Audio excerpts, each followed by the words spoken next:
Bonjour les amis, j'espère que vous allez bien, que vos vacances se sont bien passées et que votre rentrée également. Écoutez, pour ma part, c'est le cas. Et donc aujourd'hui, on se retrouve pour une nouvelle vidéo avec un nouveau cadre. Et oui, on se retrouve sur mon lit, qu'est-ce que vous voulez. Nouvelle saison, nouveau décor, un peu de folie dans nos vies, quoi. Ça fait pas de mal. Et un peu de confort également, je me sens beaucoup mieux. Évidemment, dans mon lit, le mec fait des vidéos n'importe où. Bientôt, il va se retrouver dans les chiottes et tout. Voilà, bref. Et puis je trouvais que c'était sympa aussi, bon, bref. Il y a mon nounours, mon nouveau nounours qui s'appelle Bobby, je vous le présente, voilà. Il ne sert à rien, il est juste là pour me tenir compagnie, pour me faire me sentir moins seul, quoi, tout simplement. De temps en temps on discute, bon, ça arrive. C'est les joies du célibat. Alors, de quoi il s'agit dans cette vidéo? On va parler de Lucy. Alors oui, je sais, le film est sorti déjà un peu plus d'un mois. Mais comme il est toujours en salle, je me suis dit que c'était plutôt intéressant de vous en parler, d'autant plus que c'est un film que j'attendais pas mal pour plusieurs raisons. Alors évidemment, la première, c'est Scarlett Johansson en tête d'affiche. Alors que dire, bon, qui n'aime pas Scarlett Johansson de nos jours? C'est vraiment la grâce, le talent, incarner le tout dans un corps qui fait rêver, disons les choses telles qu'elles sont. Et donc voilà, on ne peut qu'apprécier sa présence dans un film, quel qu'il soit. Et d'un autre côté, il y a également Luc Besson, évidemment, en tant que réalisateur du film. C'est vrai que c'est un réalisateur que j'aime beaucoup. Beaucoup ne l'aiment pas, c'est votre droit. Moi, je l'aime beaucoup. Voilà, j'adore ce côté efficace. Il sait ce qui marche. Il cherche la simplicité, peut-être un petit peu trop simple pour certains, mais voilà, il sait offrir un film grand public, bien foutu, avec de l'action, des personnages plutôt attachants, certes un scénario qui parfois n'est peut-être pas le meilleur scénario du monde, mais qui est efficace. Et c'est ce qu'on demande à un film, c'est un bon divertissement, il sait faire du bon divertissement, Luc Besson, et que ce soit dans n'importe quel genre cinématographique, en tout cas dans les genres cinématographiques qu'il a pu explorer, notamment l'animation avec Arthur et les Minimoys, que j'aime beaucoup, dans la science-fiction avec bon, un grand classique, Le Cinquième Élément, ou encore dans les films d'action pure et dure, comme Les Transporteurs par exemple, qui sont pas mal si on aime le genre, évidemment. Toujours avec la patte Luc Besson qui est bien présente et qui est qu'on peut pas lui enlever, quoi. Et bah on retrouve un peu de tout ça dans ce film.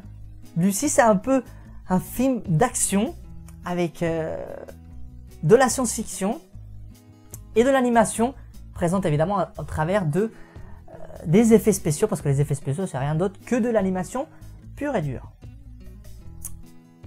Et ça fait un bon film, ça fait un beau cocktail. En fait, c'est pas un film que quand on sort on se dit waouh quoi. Franchement c'était la claque. J'ai vraiment surkiffé le film. Pas vraiment. C'est un film plutôt que quand on sort, on se dit tiens, c'était un petit peu trop court. C'est bizarre. D'ailleurs, le film dure 1h30, un peu moins d'ailleurs. Et on se dit tiens, c'est un petit peu trop court. C'est un peu bizarre. On a eu à peine le temps de se mettre dans l'ambiance, se mettre dans le scénario et de vraiment commencer à kiffer notre race, quoi, que le film se finit. C'est un peu frustrant. Mais on se dit quand même, j'ai passé un bon moment. Et donc c'est un bon film, mais sans plus. C'est un peu ça le film que nous propose ici Luc Besson. C'est un film qui, à mon sens, et c'est peut-être là l'un des défauts du film, parce que oui, évidemment, il y a quand même des défauts, c'est le côté scénario pas vraiment exploité. Je m'explique. Le scénario en soi, on va pas parler sur le côté plausible de la chose, parce que déjà je suis pas un spécialiste du cerveau, ni quoi que ce soit, ni un grand scientifique de la mort qui tue. C'est vrai que beaucoup de gens ont critiqué ce côté-là un peu plausible dès la première bande-annonce, alors que le film n'était même pas sorti. Des gens commençaient à dire ouais mais c'est n'importe quoi, enfin c'est impossible. N'oublions pas que c'est un film, et chaque film a son propre réel filmique. C'est une fiction, et en aucun cas il serait vraiment légitime de comparer, à moins que le film le veuille lui-même, mais de comparer le réel filmique avec notre réel à nous. C'est complètement absurde et c'est vrai que c'est un réflexe plutôt bête qu'on a et que moi-même j'ai souvent, et puis je me dis mais enfin réfléchis un peu, c'est pas logique. C'est un mauvais réflexe qu'on a et que beaucoup de gens ont, de dire c'est n'importe quoi ce qui est raconté dans le film, enfin c'est impossible dans la vie réelle. Mais n'oublions pas que le film a son propre réel. Alors après il peut avoir des incohérences au niveau du réel filmique, mais en aucun cas il est légitime de le comparer avec notre réel à nous. Donc déjà là, je ne parlerai plus de ce côté-là un petit peu plausible ou pas du film, mais plutôt sur le côté inexploité. Je trouve que c'est très intéressant ce qui nous est proposé dans le film, en tout cas comme ça, en théorie. Mais malheureusement, Luc Besson, j'ai l'impression qu'il reste à la surface de l'eau. Il n'a pas envie de plonger, il n'a pas envie de nous montrer ce qu'il y a vraiment en profondeur. Il n'a pas envie de nous montrer les beaux côtés de son scénario. C'est un peu dommage. En fait, il reste en surface, on voit ce qu'il pourrait y avoir en profondeur, mais c'est flou. Ça reste extrêmement flou. Et c'est dommage, parce qu'il y a tellement de zones d'ombre dans ce film, il y a tellement de trucs qui sont pas développés et qui auraient pu être intéressants. Mais non, Luc Besson préfère rester dans la simplicité. Voilà. Et pour une fois, je lui reprocherais d'être trop dans la simplicité. Voilà, c'est un petit peu dommage parce que c'était vraiment intéressant. Il y avait matière à faire des choses intéressantes, prenantes, qui quand ça commençait à être passionnant, on se dit, il va nous montrer un truc de fou, il va nous faire rêver. Et ben non, le gars s'arrête là, voilà, il nous montre pas plus. Et on reste sur notre fin en fait. C'est un petit peu dommage au niveau du scénario, mais c'est un peu ça quoi. On a l'impression d'avoir goûté à une infime part du gâteau. Et pourtant, un gâteau qui avait l'air bon, quoi. Vous voyez ce que je veux dire? Donc c'est un petit peu dommage. Voilà au niveau du scénario, j'ai pas grand chose à dire de plus. Concernant les acteurs, évidemment, on retrouve Scarlett Johansson dans le rôle principal, avec un personnage qui évolue au fur et à mesure de l'histoire, donc c'est plutôt intéressant. Surtout en ce qui concerne le jeu d'acteur, de voir l'évolution qui sont dues évidemment à des événements bien précis au niveau du scénario, donc je vous laisse découvrir ça si vous n'êtes toujours pas allé le voir ce film. Il y a également Morgan Freeman qui joue un peu le scientifique surdoué de sa génération, de son époque, qui a travaillé sur justement le cerveau depuis une vingtaine d'années. Et bon, il n'a pas un rôle hyper développé, mais il s'en sort pas mal. Il fait le job quoi. Il est même drôle par moment, donc c'est plutôt sympa. Il n'y a rien à dire là-dessus. Et d'autres acteurs que je trouve pas... Enfin, j'ai rien contre eux, évidemment. Mais dans ce cas-là, il faudrait vraiment citer tout le casting. On n'a pas que ça à faire. On retrouve également Annalei Tipton. Je sais pas si ça se prononce comme ça. Alors, une comédienne que je trouve intéressant de voir ça dans le casting. Et puis, en fin de compte, elle ne joue que 3 minutes dans le film. C'est un petit peu dommage. Elle joue l'amie de Lucy. C'est un petit peu dommage parce que c'est un personnage que je trouve vraiment drôle, qui est d'ailleurs dans le film joue un peu l'amie un peu fofolle et un peu drôle. Donc c'est un peu dommage qu'il ait pas plus d'espace dans ce film. Mais bon, bref. Voilà au niveau des acteurs. Et j'ai un autre petit bémol concernant le montage. Alors j'ai rien contre le monteur évidemment. C'est pas sa faute, le pauvre.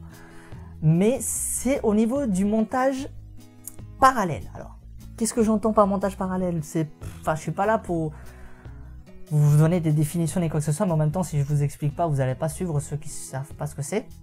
Montage parallèle, c'est en gros, c'est une succession de plans qui n'ont aucun sens, enfin, qui n'ont aucun lien, que ce soit au niveau du temps, comme au niveau de l'espace. Je m'explique.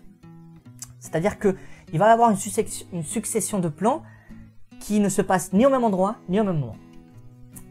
Voilà. Oui, donc j'ai dû reprendre l'enregistrement, j'ai pas vu le temps passer, excusez-moi. Donc le montage parallèle, c'est plus une notion métaphorique de la succession des plans qui nous est proposée que un réel lien de temporalité ou même d'espace entre ces deux plans.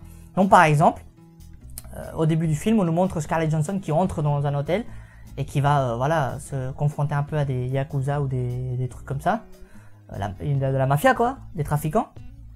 Et hop, on nous montre un plan où on voit une panthère qui se prête à chasser sa proie. Donc on comprend par déduction de cette succession de plans que Scarlett Johansson va se faire piéger. Sauf que, on n'avait pas besoin de ce plan-là pour le comprendre. On comprenait très bien, enfin, je veux dire, on n'est pas quand même complètement débile. C'est pas notre premier film d'action pour qu'on comprenne ça. Donc, vraiment complètement inutile, ce montage parallèle. Et il n'est pas que là, d'ailleurs. Il y a plein d'autres moments où, par exemple, le Morgan Freeman, le personnage qui joue, nous parle par exemple de la division cellulaire ou des choses comme ça, de l'origine du monde.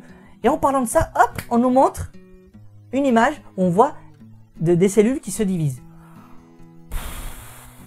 Ouais, franchement, c'est vraiment gadget.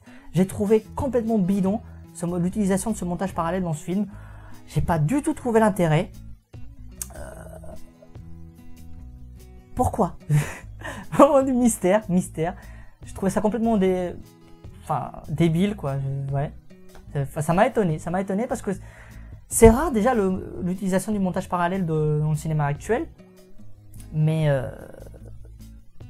c'était rare. Luc Besson n'est pas habitué à utiliser ce genre de montage, si mes souvenirs sont bons. Mais bon, bref, voilà, c'est vraiment un petit défaut. Le film est plutôt sympathique dans l'ensemble, agréable à voir, un bon divertissement, donc je vous invite à aller le voir si ce n'est pas déjà fait. Sur ce, je vous dis, j'espère que cette vidéo vous aura plu, et à la prochaine les amis. Salut!